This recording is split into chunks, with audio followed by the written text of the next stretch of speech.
నారాయణ సమారంభాం వ్యాసశంకర మధ్యమాం అస్మదాచార్య పర్యంతం వందే గురు పరంపరం.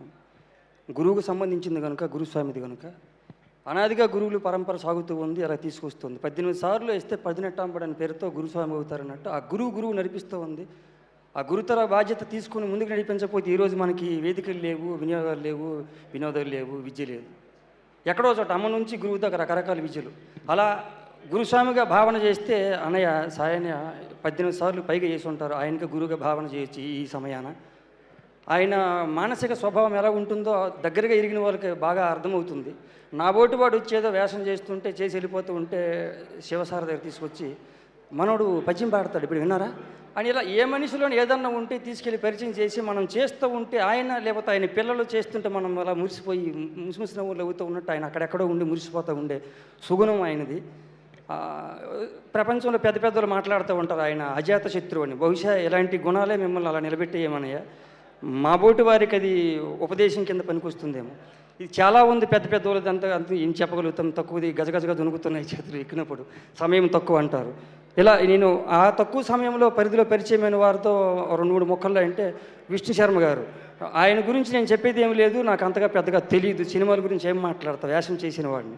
నేను నాటకాలు ఆడుతున్నప్పుడు గురుగాథ చదువుకున్నప్పుడు విష్ణు శర్మ ఇంగ్లీష్ చదువు అని ఒక నాటకం ఉండేది. ఆయన పేరు వినగానే అదే నాకు గుర్తుకొచ్చేది. మీరు ఆ రూపాన్ని నాకు గుర్తుండిపోయినారు సార్. శివసారి గురించి చెప్పడానికి వస్తే చాలామంది చాలా చెప్పే ఉంటారు, నేను లేటుగా వచ్చాను. కిషోర్ గారి గురించి, సురభి ప్రభ గారి గురించి, అందులో నా గురించి ఒకసారి ఆయన చెప్పారంట.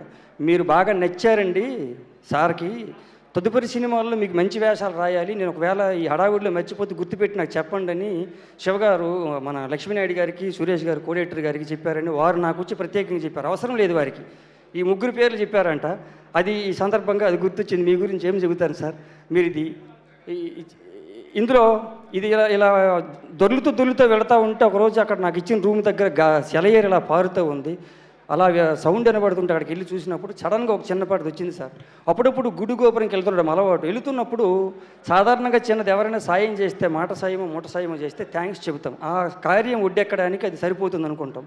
అలాంటి క్రమంలో శతమానం భవతి అని దీవించే బాపనయ్య పట్ల మనం ఎంత కృతజ్ఞతగా ఉండాలి, 100 ఏళ్ళు బతకాలి కదా అనే ఆలోచన నాకు రావడానికి కారణం, వెళుతుంటే ఏమి సినిమా చేస్తున్నారండి మీరు అని అడిగేవారు పంతులు గారు అయ్యేవారు.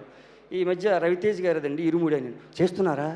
ఆయనకి సరే ఇది ప్రస్తుతమో అప్రస్తుతమో కాకపోతే ఎక్కువ సినిమాల్లో మేము చూసిన తర్వాత ఆయనకి వైవిధ్యమైన సినిమాలు మేము మిస్ అయిపోయామండి. మొన్న పూజా కార్యక్రమం వెళ్ళినప్పుడు చెబుదామనుకుని సాహసించాను, కానీ వేళ కుదరలేదని పంతులు గారని, మీకు కుదిరితే నా తరపున చెప్పండి అన్నారు. సరేనండి అన్నాను. అది నాకు గుర్తుకొచ్చి అక్కడ కూర్చున్నాను సార్. పక్కన ఇంకో పంతులు గారు అన్నారు, వారు ప్రయోగాలు చేశారు, నాకు ఆటోగ్రాఫ్ షూట్ ఎమోర్సల్ ఏంటిది కుదరలేదు, అందుకే మళ్ళీ యథావిధిగా జనంకి నచ్చే సినిమాల్లోకి వచ్చారు, మేబీ ఈ సినిమా కొత్తగా చూస్తున్నాం అంటున్నారు, చూద్దామని ఆ పంతులు గారు ఇంకొక ఆయనకి సమాధానం చెప్పారు.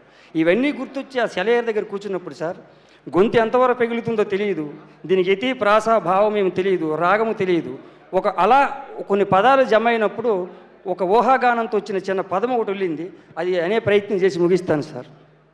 వారి గురించి పెద్దలు అన్నప్పుడు ఎలా ఉంటుంది, ఎలా ఉండబోతుంది, ఏ అయ్యవారి ఆశీర్వచనం ఎలా ఫలిస్తుందో అని ఆ ఆలోచన దొంతలో పుట్టింది. రవితేజమలరగా కమనీయ గమనీయ చిత్రమై మెరవగా, రవితేజమలరగా కమనీయ గమనీయ చిత్రమై మెరవగా. ఇక్కడ కొన్ని చోట్ల తిరుగుతున్నప్పుడు కొంతమంది పెద్దోళ్ళు రకరకాల వాళ్ళు సంస్థ మంచిది, పైసలు భాగిస్తారు, ఫుడ్ బాగా పెడతారు అని చెప్పేవారు సార్. విన్నాను, నేను తక్కువ కంపెనీలతో పనిచేశాను సార్. అలాంటి పేరు విన్నప్పుడు సడన్గా వారు మదిలోకి వచ్చారు. కార్మిక సిరి కార్మిక సిరి కార్మిక దరి కార్మిక సిరి కార్మిక దరి మైత్రీ నెలవుగా, కార్మిక సిరి కార్మిక దరి మైత్రీ నెలవుగా, శివ నిర్వాణ షట్కమై మెరవగా, ఇలగా ఇలగా ఎలాగా ఇలాగా రవితేజమలరగా. ఏ అయ్యవారి ఆశీర్వచనం ఫలించింది అన్నయ్య మీ పట్ల, పెద్ద హిట్ కొట్టారంటున్నారు. ఎక్కడేదో ఇక్కడ ఉడ్లు అంటారు, ఎవరో రీల్స్లో పంపిస్తూ ఉంటే పూణేలో ఎక్కడో ఇంత గుట్టలు గుట్టలుగా పేపర్లు పడి ఉన్నాయి సార్. చిరంజీవి గారి సినిమా, బాలకృష్ణ గారి సినిమా చూసి అలాంటి గుట్టలు చూశాను తప్పితే నాకు మిగతా ఏం తెలియదు సార్. ఇంత గుట్టలు పడి వీడియో పంపారు రవిశారద సినిమా అని. అంటే అంతగా వెళ్ళిపోయింది సార్ అయ్యప్ప ఇరుముడి. ఇటువైపు అటువైపు రెండు వైపులు ముడేసి కుట్టింది. ఈ వేదికలో ఇలా పాలు పంచుకునే భాగ్యం నాకు కలిగింది.